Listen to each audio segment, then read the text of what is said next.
C'est dans la presqu'île de Logona d'Aoulas que se met en place la première aire marine éducative du parc naturel régional d'Armorique. Cette initiative, née en 2012 dans l'archipel des Marquises, consiste à confier à des élèves de 3e cycle la gestion d'une portion du littoral. Actuellement, 146 écoles en France et en Outre-mer sont engagées dans ce dispositif, dont 21 labellisées en Bretagne. Ce projet est encore en phase exploratoire à Logona d'Aoulas. Les élèves doivent choisir le site de l'AME entre Lens-du-Bourg, l'Estran de Moulins-Mer et Lens de Penfoul.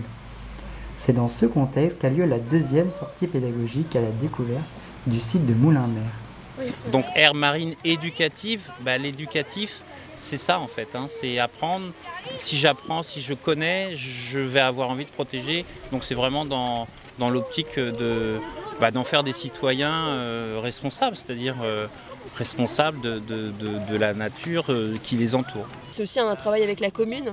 Donc en gros, c'est vraiment un travail entre l'école, donc l'éducation nationale, le référent scientifique et la commune, puisque le but c'est que ça soit vraiment aussi un projet qui soit intégré dans la vie du territoire. C'est pas juste de la sensibilisation et de l'éducation à l'environnement. Le but c'est vraiment que les enfants soient acteurs et soient à la manœuvre de toutes les actions qu'ils vont mener.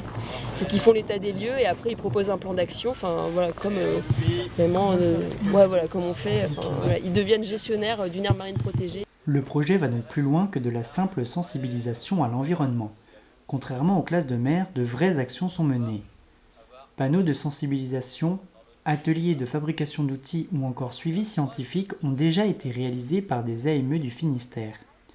La spécificité à Logona d'Aoulas est le soutien du centre nautique de Moulins-Mer et du parc naturel régional d'Armorique pour réaliser ces projets. Et nous on a dit on veut bien épauler. Donc techniquement, soit sur l'eau avec nos bateaux, parce que c'est Logona et qu'on est à côté. On ne va pas le faire pour toutes les communes qui souhaitent mettre une aire marine éducative. Mais en tous les cas, sur Logona, ça nous tient à cœur effectivement de pouvoir contribuer à un travail fait par les élèves sur l'année. Alors Moulins-Mer, c'est bien, ils travaillent aussi avec le PNRA, ils ont eu une caméra sous-marine par exemple, donc ça c'est une bonne chose que fait le PNRA, ils ont pu acheter avec un programme européen les caméras sous-marines qui prêtent comme ça à Moulins-Mer, donc ils profitent des observations qui sont faites et les enfants directement voient aussi ce qui se passe, quoi. Ils font c'est bien de voir l'évolution de ce qui se passe sous la mer aussi. Le projet des aires marines éducatives est porteur mais reste encore nouveau. L'AME à Logona d'Aoulas s'insère dans le programme scolaire des élèves de CM1, CM2 et permet de les impliquer dans la gestion de leur territoire. Cependant, une AME met plusieurs années à se mettre en place, notamment à cause du manque de moyens. C'est un projet qui nécessite l'engagement continu de l'équipe pédagogique et des différents acteurs. Un des problèmes qui peut se poser également sur les territoires bretons est bien entendu le climat, ne facilitant pas les sorties terrain.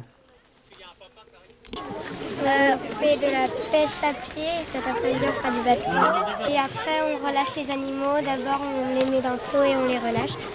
Et des fois et on ramasse quelques déchets sur la plage. Et là vous savez ramasser quoi dans votre seau? Un crabe, une huître, 2 crabes, une huître. Et on a trouvé ça.